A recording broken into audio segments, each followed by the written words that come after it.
Welcome to the Scholar's Chair. At Focus, an interfaith dialogue concerning faith and politics.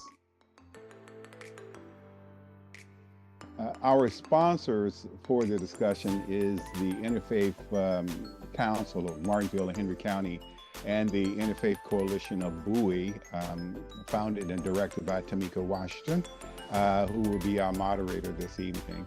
Our interfaith discussion will explore the question, how would faith communities and leaders address political concerns, especially in a contentious, hyper-partisan election season. And it is very, very intense at the moment, with approximately 40 days to Election Day.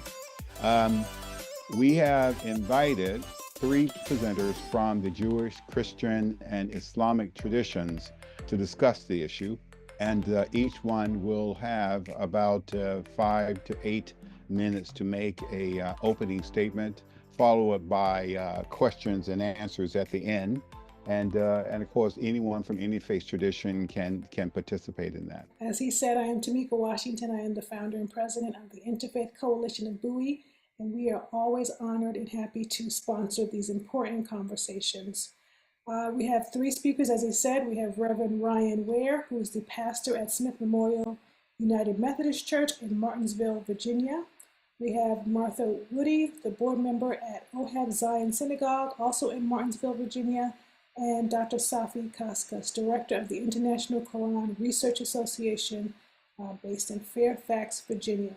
So Reverend Ware, we'll turn it over to you first for your opening comments. Thank both you and Khalil for giving us this opportunity. It's always wonderful to be with Martha and with Dr. Kaskas. We've done this a couple times together now, and I'm both grateful for their presence with us in this conversation.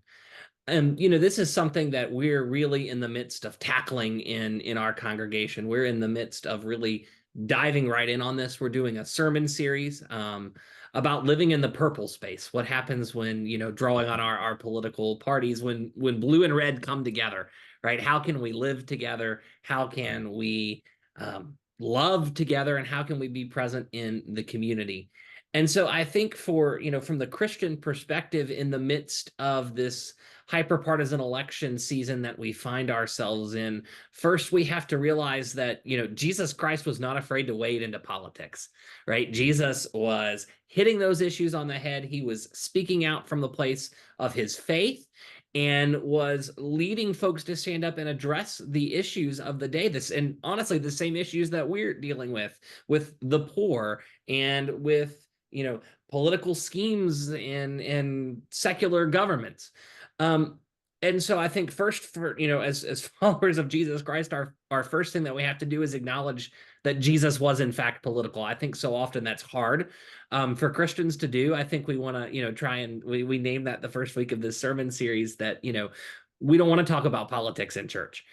And it's not that we're talking about, this candidate versus that candidate, but we're grounding this in our faith. And I think that's the second point that I really want to make, is that it has to come from our faith, that we have to acknowledge the core tenets of our faith. And, in the sermon series, we're looking at it from the perspective of kindness, compassion, humility, respect, and love. And I think that we have to be willing to commit to those beliefs and live those out. There's a 2022 poll that I used in a sermon, and it said that 75% of Americans, based on their polling data, believe that to restore peace and unity, we need leaders to model kindness and to understand.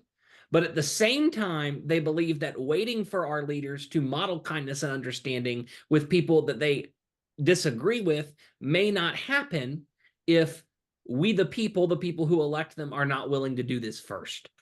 And so I think that this is our call, right? Is that in this season, we have to stand up and say, we're going to do things differently. That as people of faith, we're going to join hands with our brothers and sisters in the congregation and across, the aisle politically, and even across our religion, because I think what we're going to say today is not going to be that different, right? That the core tenets of our faith of peace and love and caring for those who are poor and unhoused is something that's going to come across our religious beliefs.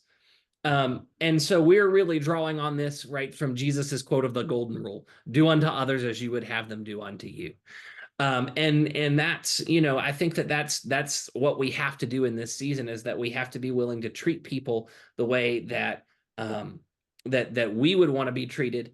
Or there's this thing that's really popular in the Protestant church right now called creating a culture of renewal, and it talks about not just treating people the way that we want to be treated, but treating people with dignity and respect, right? Of acknowledging their humanity and treating others how they want to be treated. And when we do these things, we begin to realize that we have more in common than we do differently. And I think that that's the only way that we're going to move forward, because we're already seeing this hyper-partisanness leak into our congregations. We're already seeing it where it's more and more difficult to have conversations with people who believe differently. We're seeing it in the United Methodist Church through disaffiliation, right? That the people who've left over disagreements on our understanding of human sexuality and biblical authority, we can't talk to them anymore, right? When that's not the case. We can live together in love. We can agree to disagree on certain things and realize that we're all on this same path and journey together. And so I think that's it from the Christian perspective, that it's grounding ourselves in our faith, naming and recognizing that Jesus, in fact, did engage in politics, and not being afraid to step up and say, we need to model this, because if we don't, who else will? I love that. And I love the fact that you guys are walking towards that in this sermon series, really tackling that issue head on. Khalil, did you have something you wanted to add? No, I'm waiting for the next presenter. Okay. Great. Fantastic. All right. So next up we have Miss Martha Woody. Miss Woody, over to you. Thank you. Thank you very much. And kudos to Reverend Ware. That was certainly an inspiring speech. I'm going to talk really fast and hope that I can do this in 8 minutes.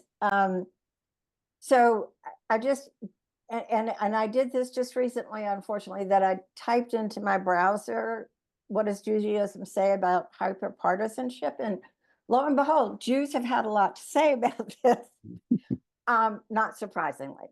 And I don't have this Orthodox rabbi's name, unfortunately, but in 2020, as the 2020 election was ramping up, he wrote an article entitled, "The Torah Belongs to No Political Party." Loved the title. He and I would not agree on everything, but that's okay. There was a lot we could agree on. A quote from that article, again from 2020, was, "One can just as easily hear that a vote for Donald Trump," wait a minute, "one can just as easily hear that a vote for Donald Trump is a repudiation of everything Judaism holds sacred, as that a vote against him is a betrayal of Israel and the Jewish people." And I want to point out, in recent days, Miriam Adelson has, big hoorah supporting Trump.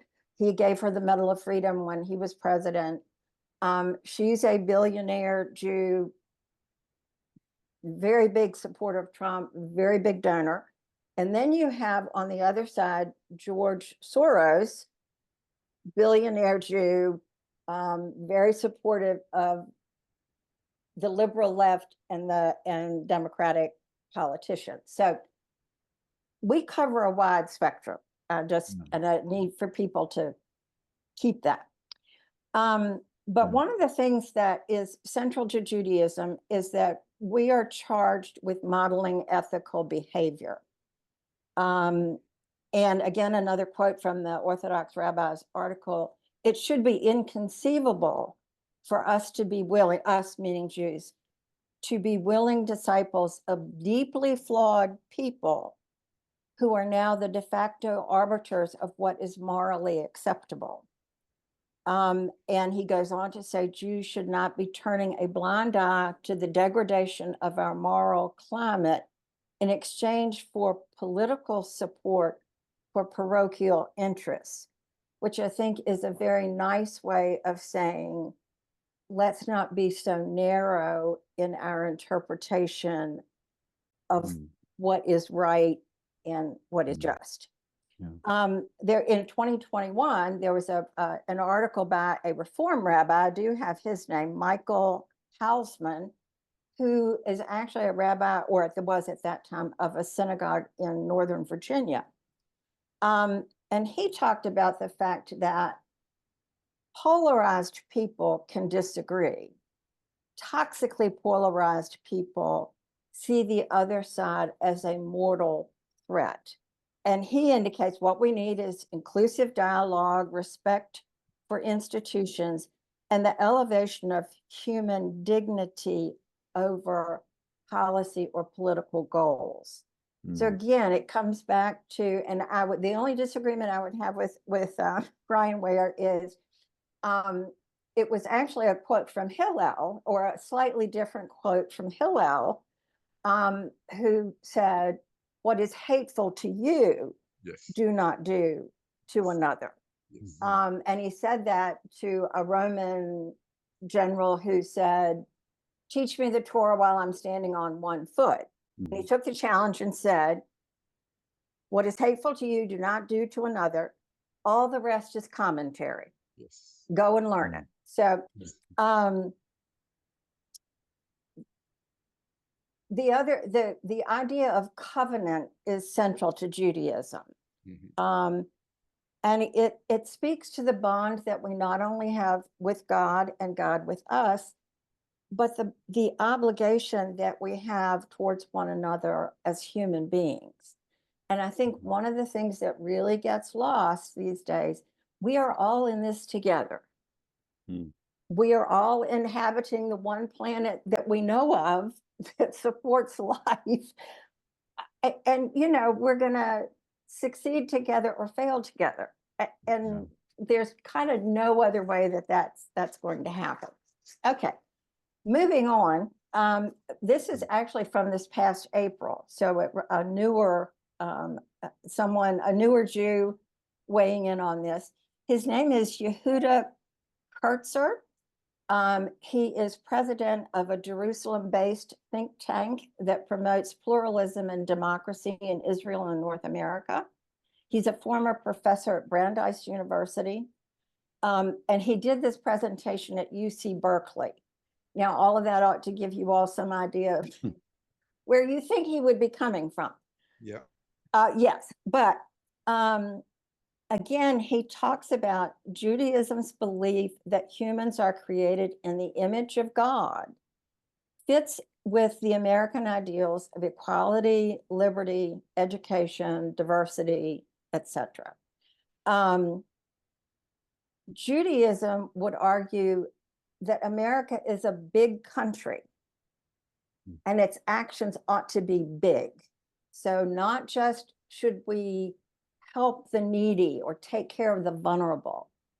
America ought to be eradicating poverty. We have the ability. We have not had the will. The idea of tikkun olam, the healing of the world, again, central to Judaism.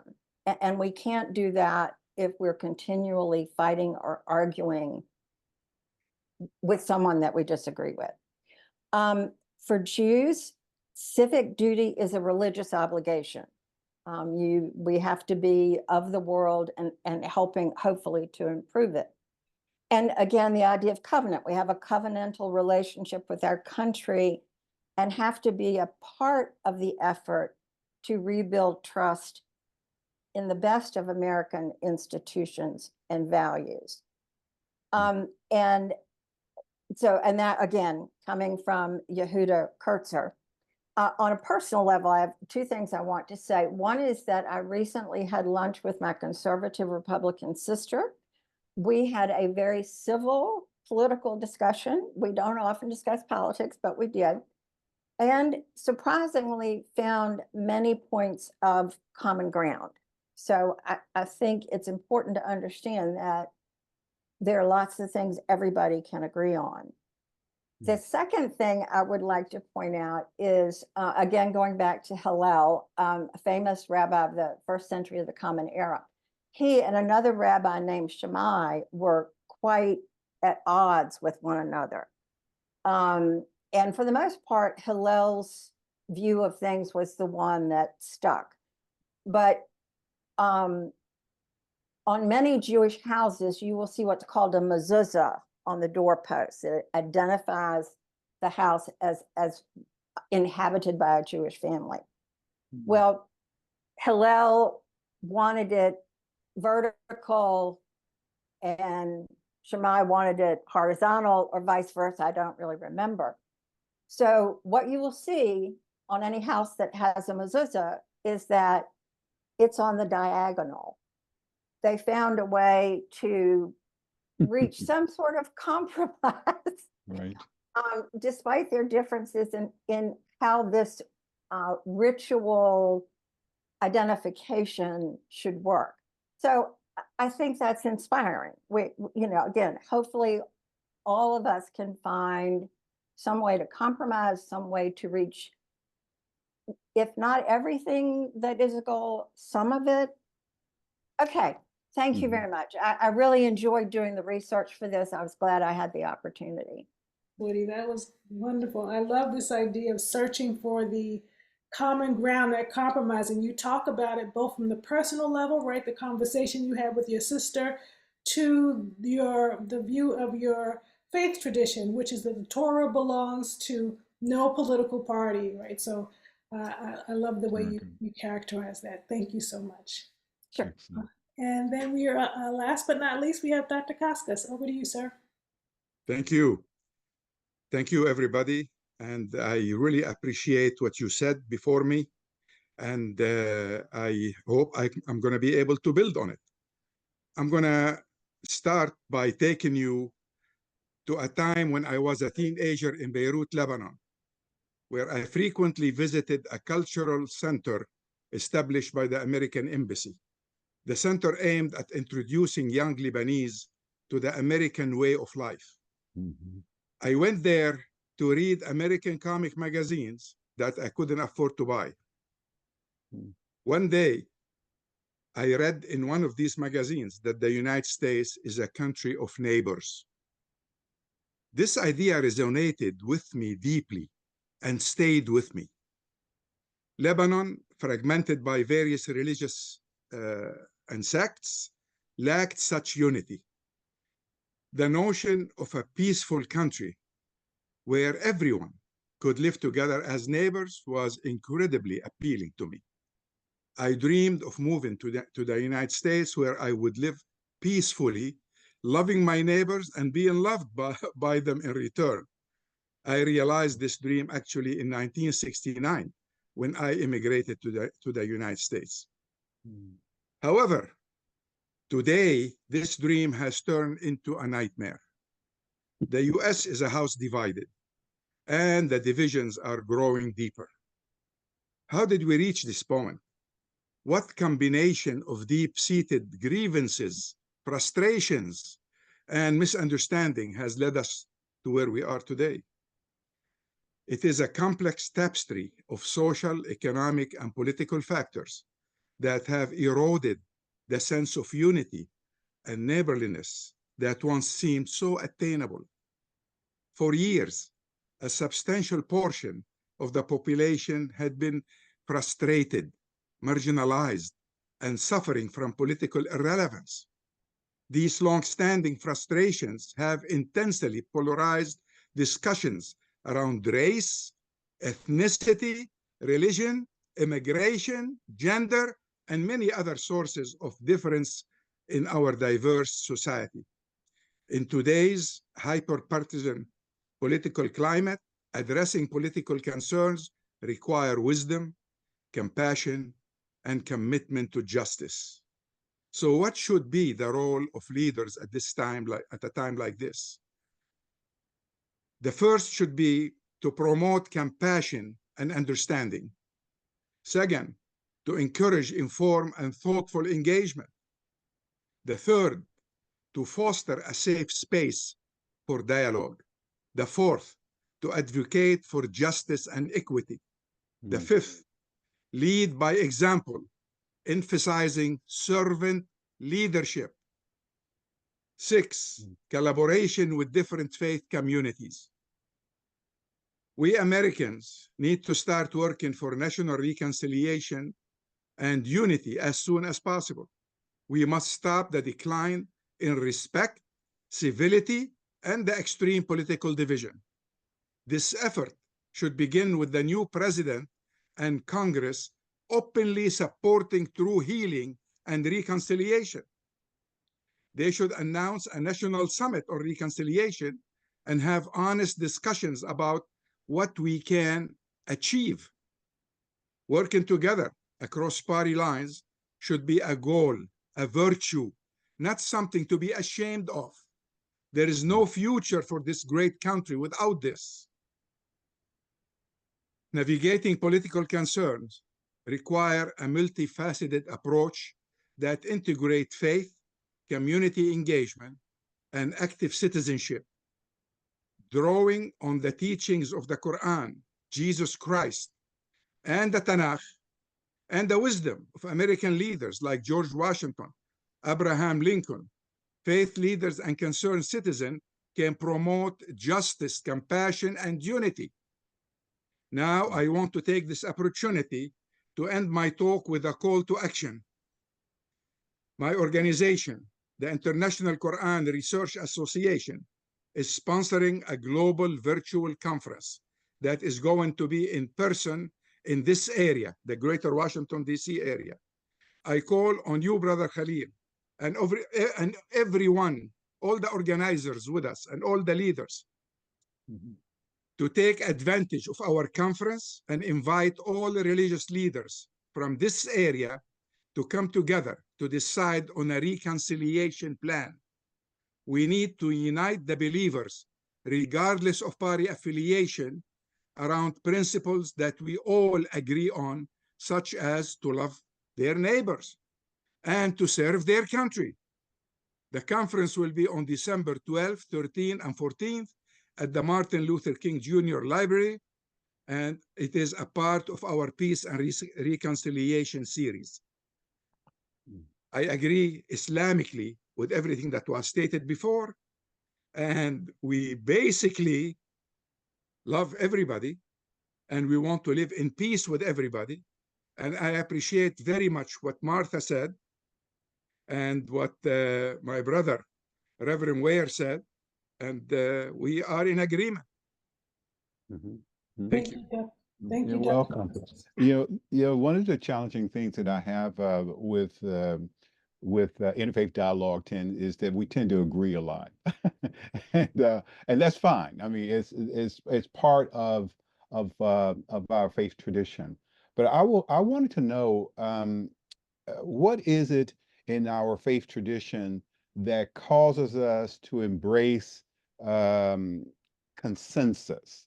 I mean, and if we are not able to find consensus, then what?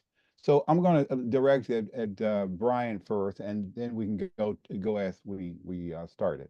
Brian, this notion of consensus, what does it mean in your tradition? I mean, I think that, it's trying to come together to come up with, with some sort of path, some sort of way, some sort of plan, some sort of action that, we can agree on together. We might not agree on all the points, but it's something that we can all buy into, right? I think that it's rooted, I think, in a lot of ways of just our faith and our beliefs in trying to come together of the inclusion. One of the things that we really focus on is, or at least we do in my congregation, is recognizing that we're Gentiles, right? And and when we're looking at Jesus's mission from our understanding, right? We're the Gentiles. We were not the ones that Jesus was sent to. We're not Jewish. Recognizing, of course, Martha, that's not y'all's belief, but from our Christian perspective, right? We recognize that we're Gentiles. And so I think that coming out of that idea really helps, at least in my congregation, us start to think about what it means to be an outsider, and then to start looking at other views other than our own, which brings us together to come to this idea of a consensus of how do we move forward together in a way that we can acknowledge our differences, celebrate our commonalities, and find a path forward that we can all come along to. And I think sometimes that's difficult. And I think it's more difficult in the political climate we find ourselves in, because I think that because the partisanship is so highlighted in the secular world, right, that we are it's leaking into our congregations. That this idea that, that highlights the difference rather than the commonality. And I think that that's where consensus really helps counteract what's going on in the world around us, is it's saying, no, let's look at our commonality. Let's look at the ways that we can move forward together in love.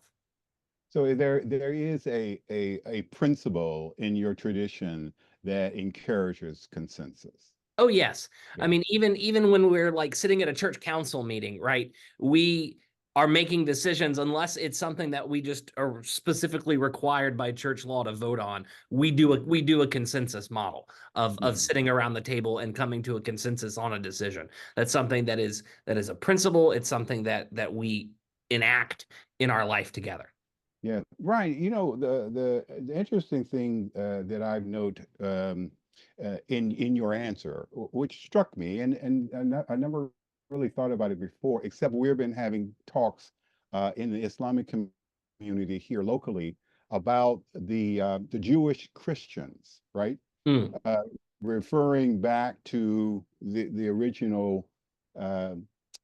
Well, Jesus Christ is considered a Jew, right? Right. So we have an interesting place there, and it gets us caught up in how we label ourselves, rather than believers, these particular communities that we belong to, and those labels that we put on separate us out. How we Exactly. define ourselves, it separates us out from everyone else that has a religious tradition. And I found that part of the challenge that we have, that perhaps another label will be able to help. Do you concur what I'm saying, or is it just way out left field for you? No, I definitely think that we were talking about that this morning, that we often cling to labels, and it's those labels that divide us rather than bring us together. Interesting. I think that more people are trying to find a way to get the bridge built, so to speak, so we can cross it easily intellectually. Martha, your tradition, does it give us principles for consensus?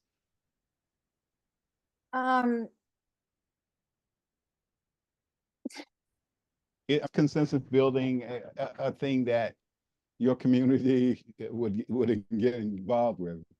Well, I will go back to the joke that I often tell about one of the first jokes my husband, then my boyfriend, said to me was, the only thing that two Jews can agree on is that a third Jew is wrong. So yeah, consensus not so much. Yeah. On the other hand, and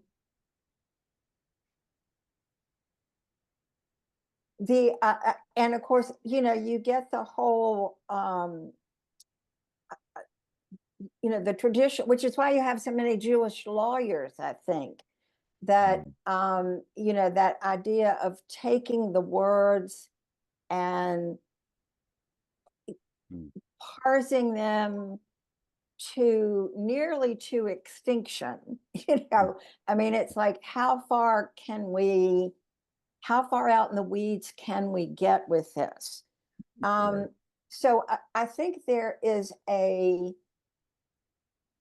seriousness of purpose in terms of understanding what is it that God has said to us, and what is our response to that supposed to be.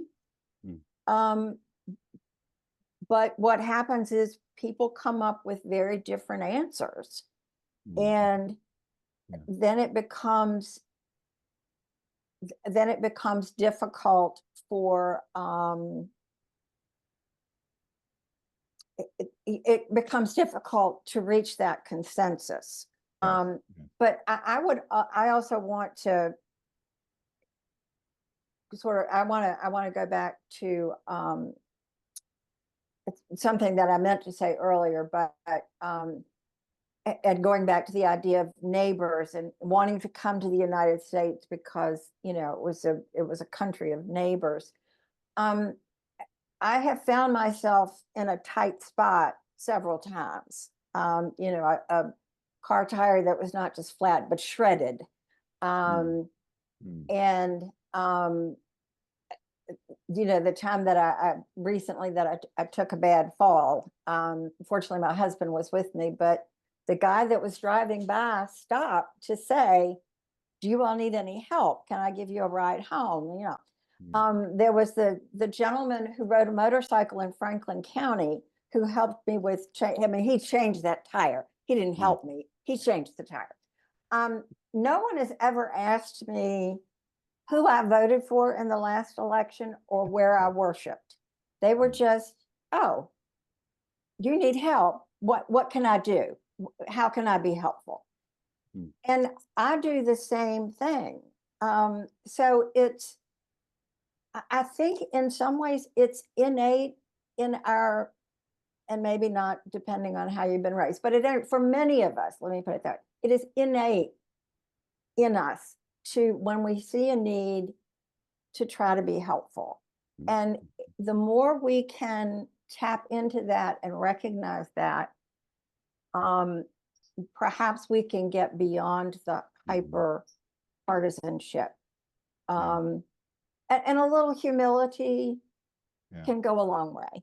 You know, Yes, I have all the answers, not just for me, but for you too. in fact, we have a lot of neighbors who like to throw tomatoes, so we have to find out how to deal with that guy too. Well, that's true. That's true too. That's true. So, let me ask you, Dr. Kaskas.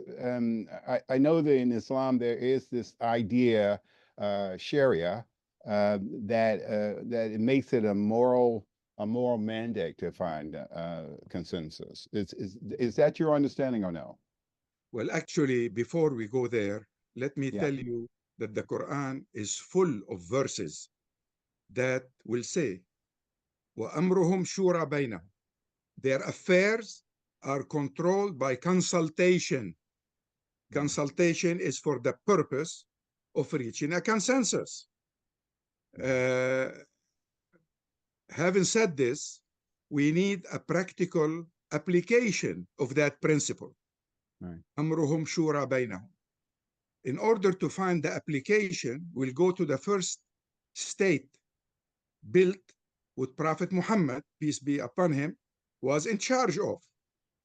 It used to be called Yathrib, and the first thing he did after he got there is to give the people there a constitution or a social contract. And this has a small story that might be indicative to what we're talking about here.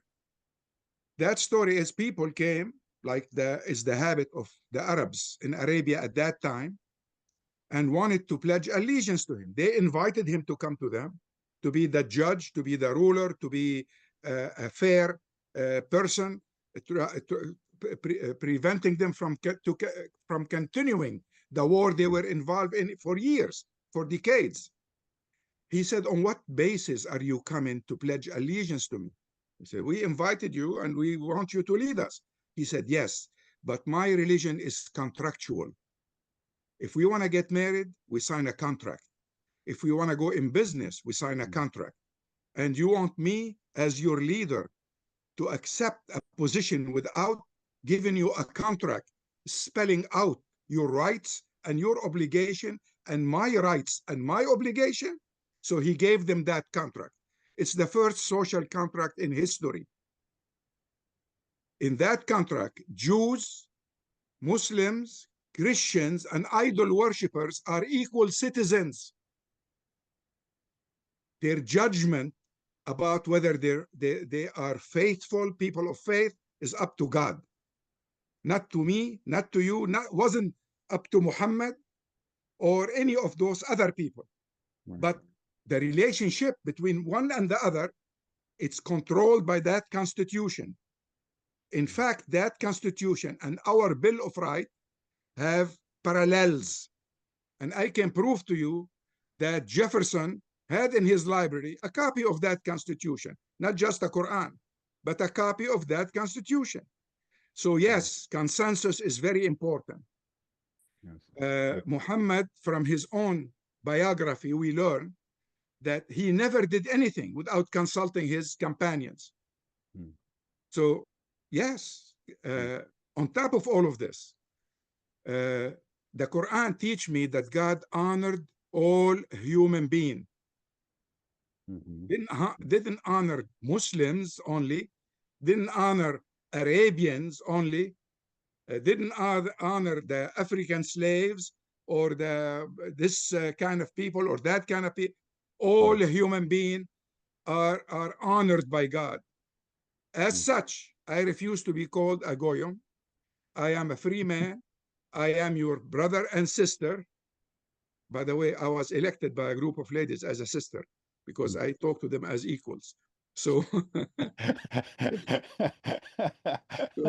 mean, you don't look like a sister to me. Well, that's okay. Well, I sound like one sometime when I'm talking to ladies, you know. It's not, look, true faith is not, it's to practice, really, to live what you claim to be. Yeah. And when I say I look at all people and consider them equal, I have to live that. People don't read the Quran. People read me, read my behavior. My neighbors see me and see what I do. And if they see good behavior, they think Quran teach me good behavior.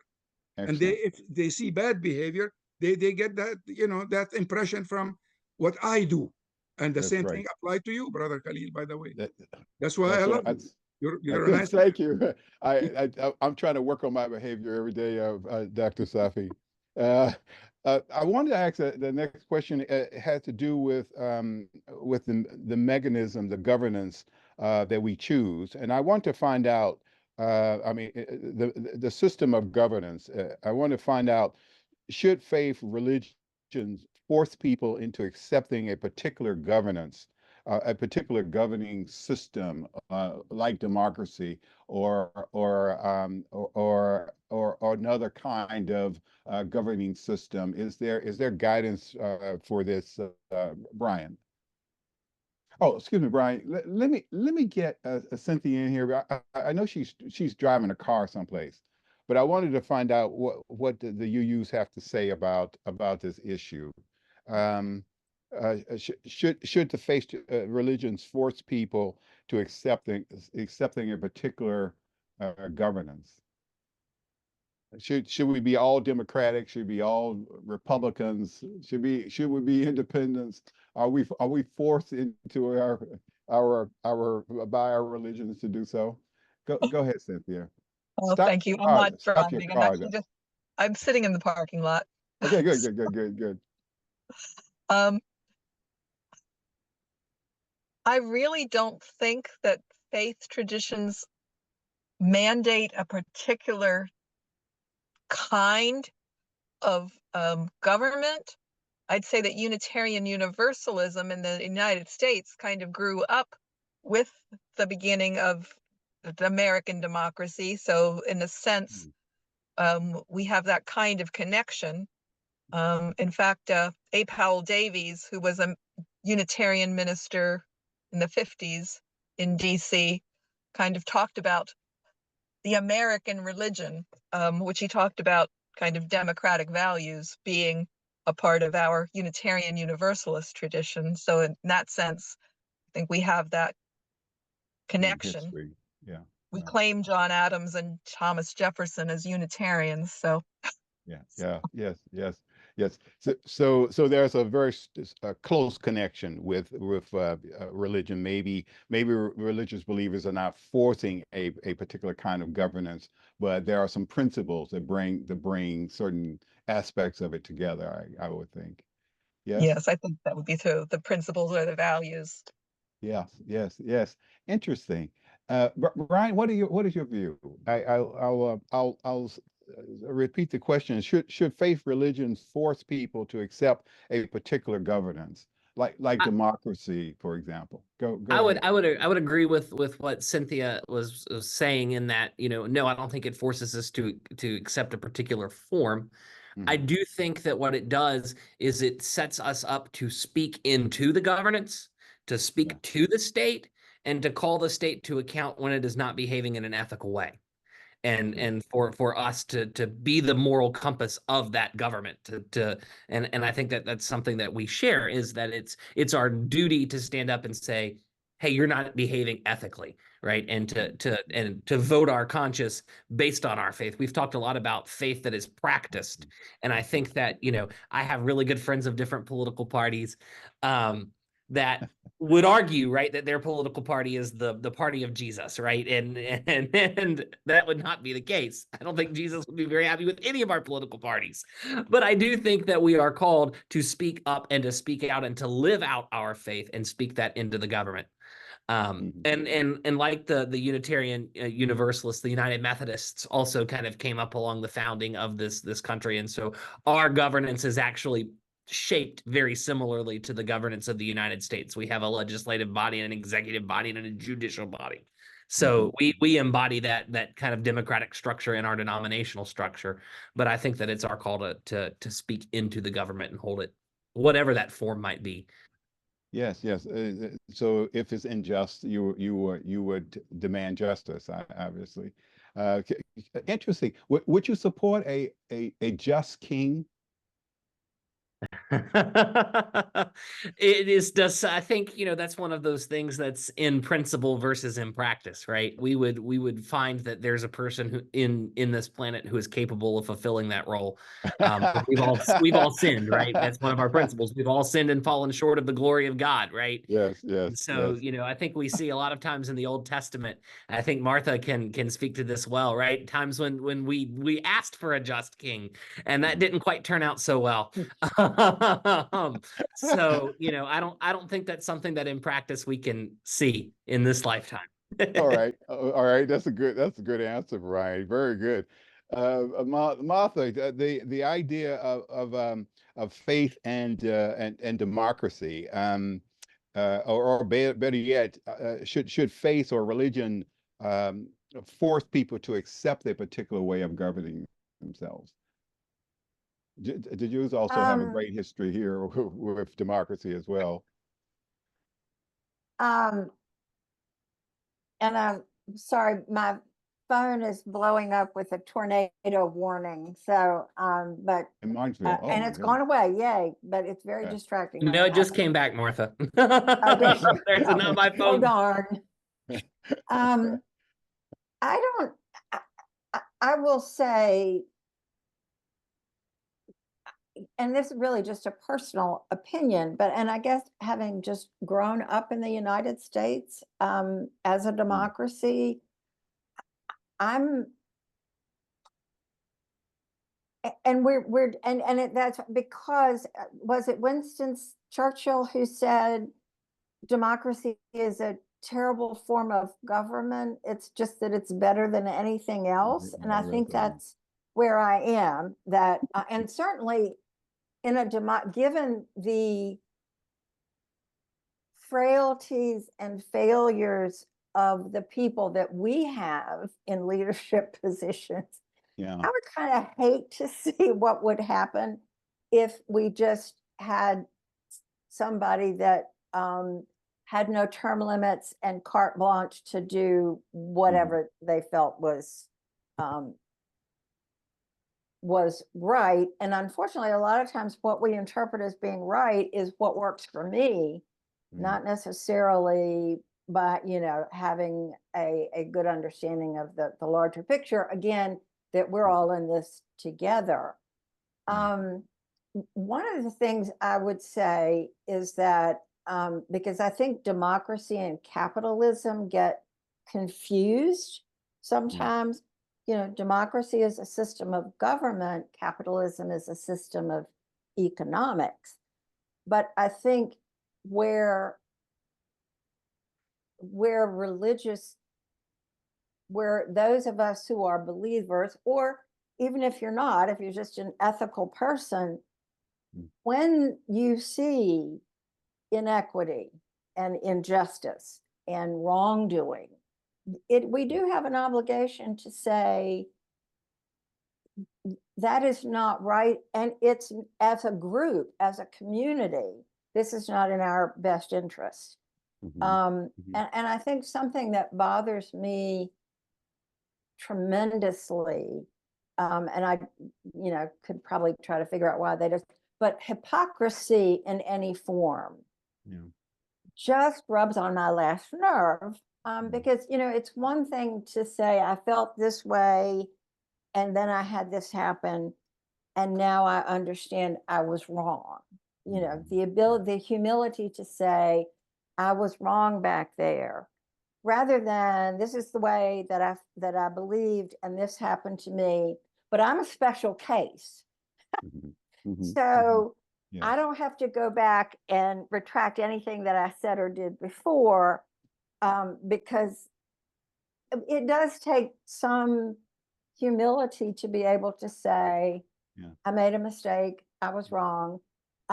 Was it Maya Angelou who said, when you know better, you do better? I mean, that's when we know better, we ought to be doing better. You are very well read, Martha. Thank you. Thank you. I appreciate you so much. Certainly. The question I have in front of me is what is government for? From a theological position, how should government serve people of faith? And I want to see if there is a theological perspective that you come to the table with. Dr. Kaskas, I'm going to put this question to you because you're going to start anywhere you like. I'm going to start by answering your last question, the previous question. That's right. Then I'll move to this, because the two are interconnected. I think so. Actually, the word democracy in Greek is demos krasi, the governance of the people. In United States is the governance of the majority. In Islam, we take the majority and the minority. At least we should. The majority and the minority in consideration. The majority doesn't necessarily overrule the minority. We'll still include everybody. We'll do what the majority want, but we still take the opinion of the minority. I'm talking historically. I'm talking as someone who studied Islamic history and always proposing to go back to the best in that history based on the Quran into practice today in the Muslim world. So if I am hired as a consultant to talk to the Pakistani government, I will not talk to them about the rule of the majority. I will talk to them about everybody's opinion counts. I'll talk to them about the respect of those we don't agree with. Isn't that what this meeting is all about? Yes. How to get together with those that we don't agree with and yet build peace around them? Right. So you all need to be Muslims, in a sense. So yes, we need to respect the opinion of everybody. And this is called consensus that we talked about in your first question. Yes. If we can find a government that's willing to honor its contract with its people, that's what government is. A government is an institution that has a contractual relation with its people. It depends on what is in that contract. Based on that, we can judge whether this government is fulfilling its obligation or not. If we want them to stop a war, and they do, and then they become dictators, then they still fulfill their agreement. But the contract need to spell what the people want in details. And in order to do this, I'll throw you the ball one more time. We need to get all together with the leadership from the greater Washington, D.C. area and have a major discussion. And this is a call now. First, I called on you. Now I'm going to call to my sister, Tameela, to call on all civic leaders and try to bring them together so we can have a meaningful discussion, because this kind of discussion is very important. I don't know any other place that's having this kind of discussion at this time, except each group within their own membership. We are coming here as a multitude of people with multitude of beliefs, but I am still holding tight to the principle of Tikkun Olam, which is not something that was given to me. It was given to the Jews that I honor and love. I cannot have a word of peace. I cannot be a true Muslim. Look, the word Muslim comes from the word salam. And God called himself salam. And salam is shalom. Yes. And in order for all of us to live together in peace, we need to be equitable. We need to treat each other with respect. We need to treat each other as equal. Yes. Yes. And this is what the role of the government is. We all need to get together one more time and try to make sure the people in the greater Washington, D.C. area, especially the religious leaders and political leaders, can come and listen to the voice of reason. Yeah. The voice of reason would say, let's serve United States. To serve United States, we need to love each other. We cannot serve United States if we are divided. The world is laughing at us today. We are not strong to lead anything. We are led. We need to lead. In order to lead, we need to be united. In order to be united, we have to have common bases. And the only common base I know is to love God and love neighbor. Yes, that's a good way. That's a good way to sum up our talk today. But I want to end up with one question to each of you, and that is, which always, when you say politician, it's almost like you're saying that we're going to listen to the liar now, and because he's going to give us a lot of lies. But I wanted to go back to those principles that I think all the traditions are support and I want to ask the question: are truth and justice principles for good governance? Brian, I'll start with you. I mean, it's kind of an obvious question, but I want to see what your views are. Yes. There's the answer. Right. Yes. Right. I mean, and I think that's so often as we're thinking about our government, right? That's what we want. We want a government that highlights the truth, that speaks the truth, and that is providing for justice, because the reality is, right, in theory, the government should be providing that justice over and beyond what that we're capable of providing on our own, right? That's part of the contract that Dr. Kaskas was talking about, right? Is It's that trust. they're administering that. Yeah, yeah. So we want to be able to trust our government, and yes, that's what we're trying to get to.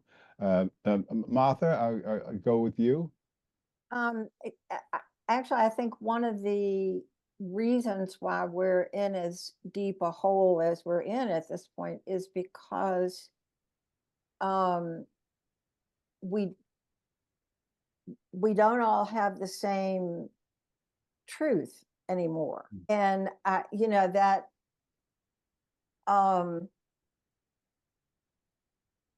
depending on what news show you listen to, you're going to get quite different perspectives. And then you have the whole you know, going down those rabbit holes on the internet, where there is a lot of what is called disinformation. And I would, you know, lies is probably a better way, you know, to describe it. Although I will say, I think a lot of times the people that are putting it out there are not necessarily aware that what they're talking about is something that is untrue.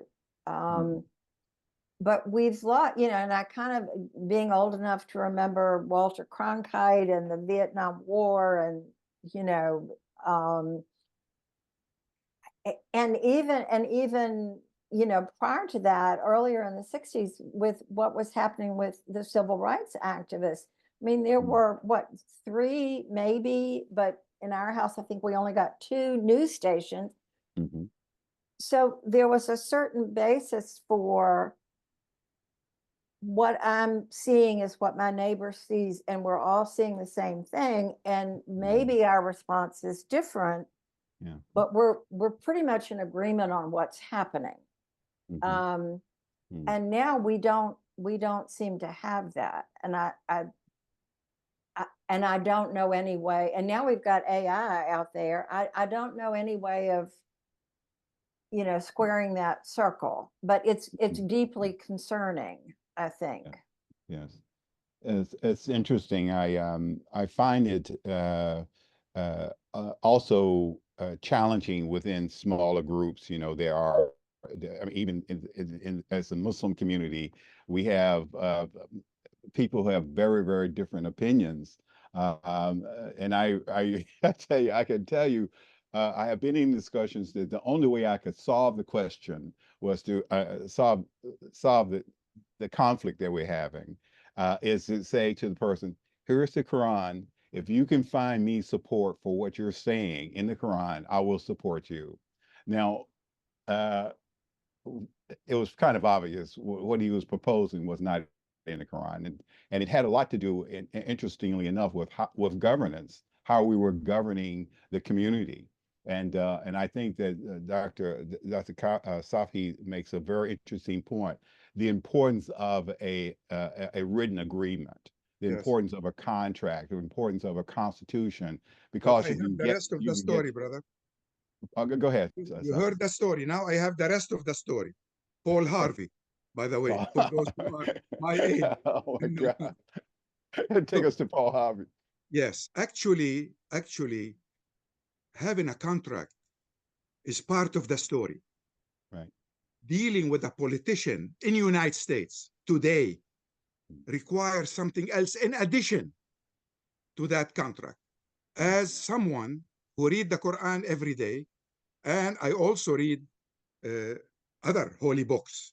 I mean, I have the Tanakh right here behind me, and I have the Gospels there.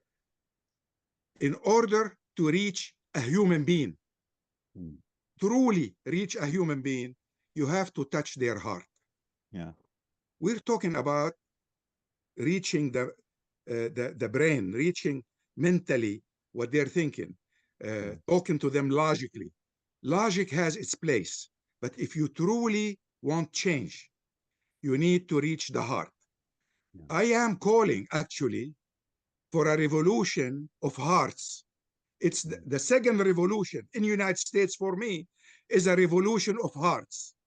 I think the Muslims in this country, along with all other believers, need to unite to lead a revolution of hearts. So United States will stop being as capitalistic as it is today.